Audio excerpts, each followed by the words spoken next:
I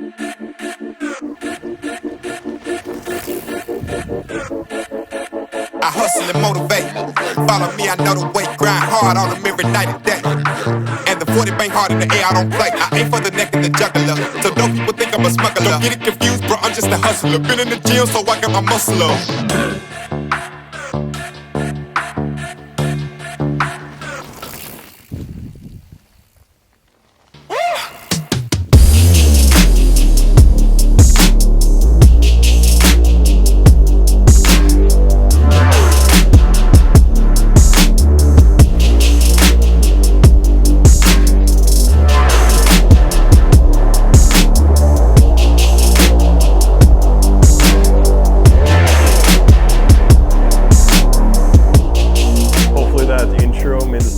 Absolutely unreal. We got some rain days here, so I thought it'd be a good opportunity to walk you guys through what I'm going to be riding. Hi, this is my trail bike for 2021. This is what I will be riding for the majority of my trail rides out here, so super pumped on it. And I'm going to walk you through it quickly, just because I thought it'd be interesting. This is the Norco Optic from 2016. So this is the first year they actually offered the Optic. This is the C7.3. And that just means it's the 27.5 tires on it, and it's the third tier of the carbon frames, and I absolutely love it. It's phenomenal. And the cool thing about the Optic is there's been a lot of hype over the last couple of years over the new Optics that have more of a slack head tube angle, more burly design for a little more gravity feel to it, and longer top tubes and things like that. But the way this is set up for me and how I ride, I absolutely love it. It kind of fits exactly what I need. So I'm gonna run through the bike top to bottom and just kind of show you what I've done, any changes I've made, why I've made them, and decisions about what I might want to upgrade or why I didn't upgrade certain things. So let's get right into it. So the cockpit here. So I got a shorter stem on it. I just like that feeling of having it back a little further and having a little less bus feel for the handlebars. So shorter stem on it. I don't need the risers on the handlebars. I like having the flatter handlebar. That allows me to do like technical climbs a little better. I find, not that I'm the best at it, but I find when I'm going over like a steep, little more technical climb or just a steep climb in general, it's nice to be able to get my body as close to the top tube as possible. And if my hands are a little higher, I can't bring it down as close and I can't get that traction onto the rear wheel as well. So that's why I have it. The risers would be nicer on on the downhills, but I manage. It's fine. I have the spacers in here to bring up the stem, so I'm not slammed down like a cross-country racer would be.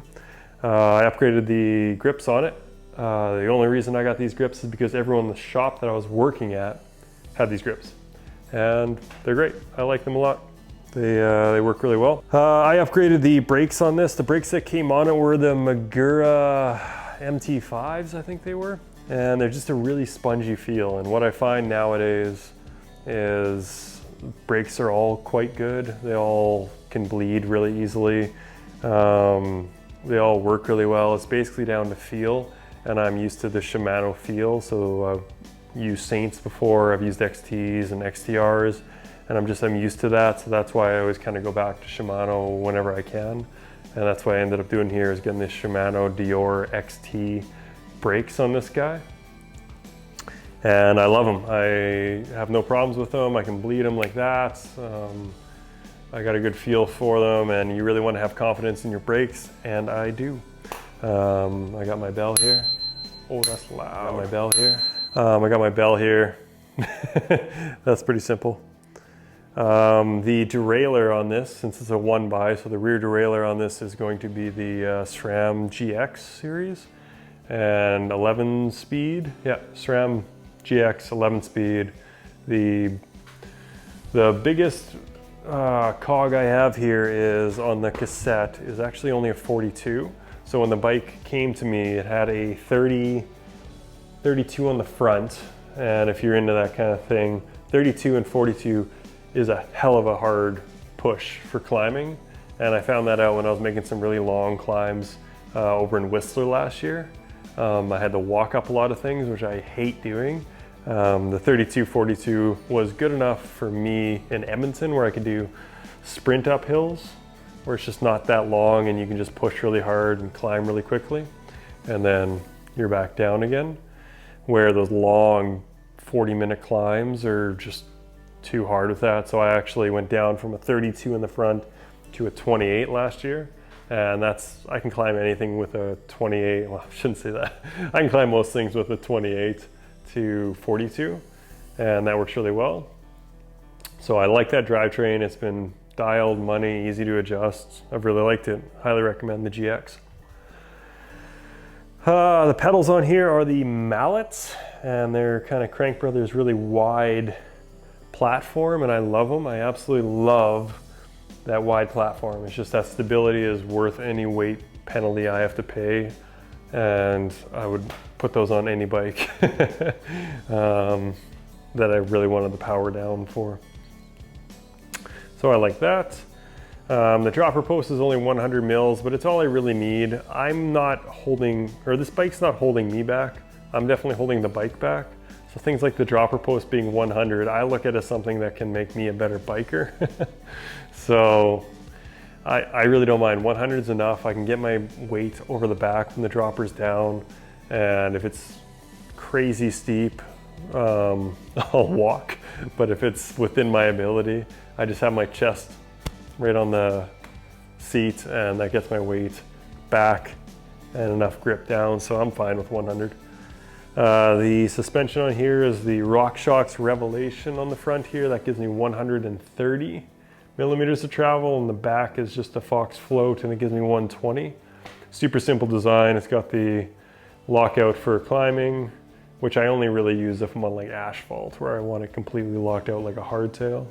The middle one, which I'm on most of the time if I'm doing a lot of climbing and down, I just leave it on the middle.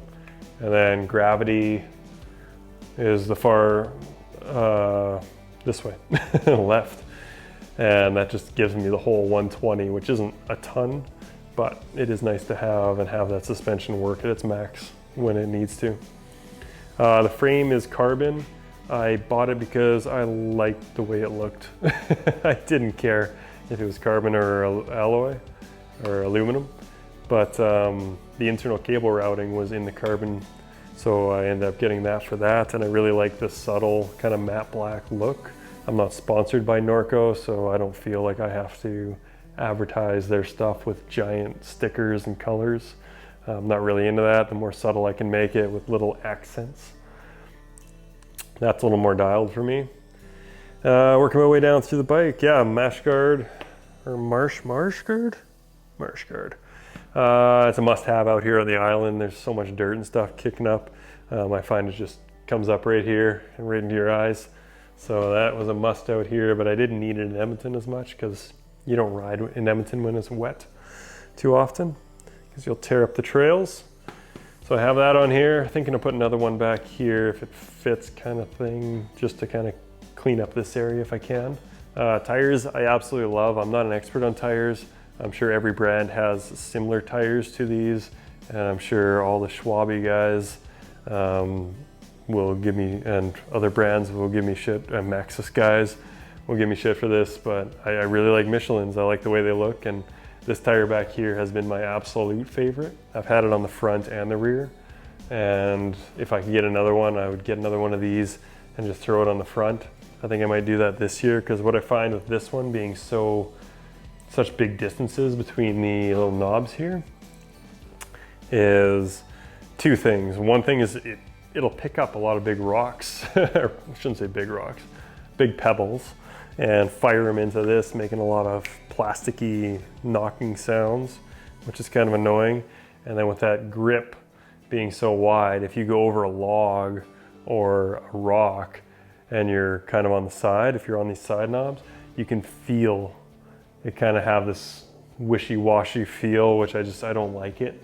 And I know you could probably trim it, but I'm not gonna trim a bunch of tire knobs.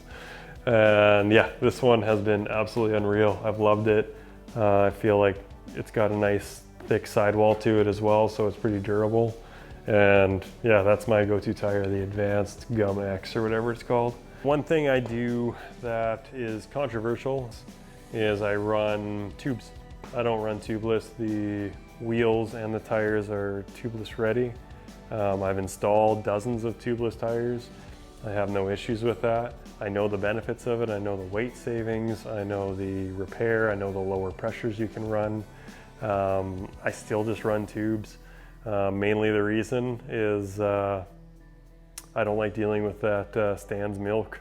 it's gross, and if you get a slash in your tire, the stuff is just everywhere and it's gross, and you have to like pry off your tire and it's just everywhere. Then you got to fill it up with more, and even when you're riding you have to bring a tube anyways, and you got to shove it in if you get a flat.